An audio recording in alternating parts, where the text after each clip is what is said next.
Hai semua, kan setiap kali kita buka berita, kita mesti dengar macam-macam janji. Ekonomi nak pulih, alam sekitar nak dijaga, rakyat nak dibantu. Tapi pernah tak kita berhenti sekejap dan fikir macam mana kerajaan nak buat semua ni serentak? Macam mana mereka buat pilihan bila tak boleh dapat semua benda? Itulah yang kita akan rungkai hari ini. Cuba kita bayangkan sekejap. Katakanlah anda ada duit simpanan. Cukup-cukup je untuk bayar deposit rumah pertama atau untuk pergi travel ke tempat yang dah lama anda idamkan. Dua-dua ni best kan? Dua-dua boleh ubah hidup. Tapi anda cuma boleh pilih satu. Rasa tersepit kat tengah-tengah tu, itulah dia dilema. Okey, sekarang ambil dilema peribadi anda tadi dan darabkan dengan nasib 30 juta rakyat dengan bajet berbilion-bilion ringgit. Itulah dunia sebenar para pembuat dasar. Setiap keputusan mereka bukan lagi soal percutian atau rumah, tapi soal hidup mati dan masa depan seluruh negara. Isu ni sebenarnya membawa kita kepada satu konsep yang paling asas dalam mana-mana pentadbiran. Ia dipanggil tukar ganti atau dalam bahasa Inggeris, trade-off. Boleh kata inilah peraturan yang mengikat tangan setiap pemimpin di dunia. Maksud dia sebenarnya mudah je.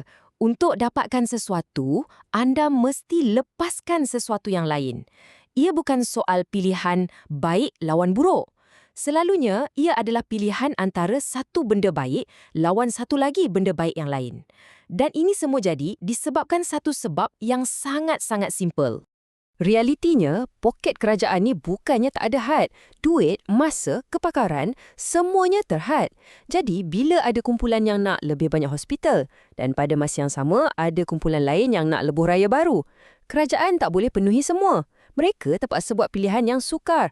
Mana satu nak didahulukan?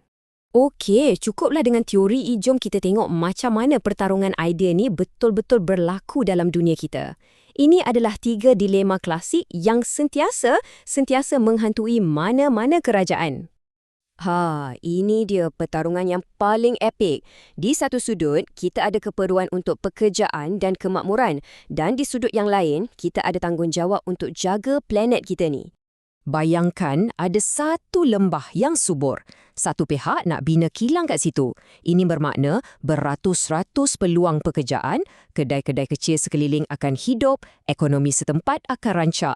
Tapi, kilang tu mungkin akan cemarkan sungai yang jadi sumber air penduduk. Jadi, apa pilihannya?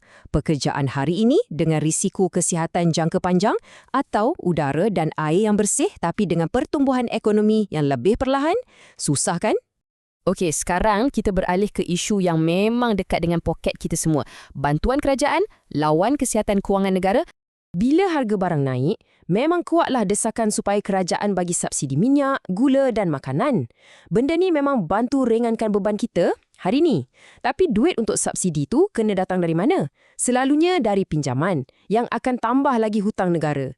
Jadi soalannya, adakah kita nak kelegaan segera sekarang, tapi pada masa yang sama kita bebankan generasi anak-anak kita dengan hutang yang lagi besar? Ini pertarungan antara keperluan mendesak hari ni dengan kestabilan hari esok. Dan contoh terakhir, macam mana kita nak agihkan bajet negara? Adakah kita patut labur untuk membina minda atau untuk menjamin keselamatan? Fikirkan macam ni, setiap ringgit yang kita guna untuk bina makmal sains yang canggih di universiti adalah RM1 yang tak boleh diguna untuk beli kapal peronda baru bagi menjaga perairan negara kita. Dua-dua ni sangat-sangat penting. Satu, membina generasi masa depan yang bijak dan inovatif. Satu lagi, memastikan negara kita selamat dari sebarang ancaman. Jadi, kekuatan mana yang lebih utama? Kekuatan intelektual atau kekuatan ketenteraan?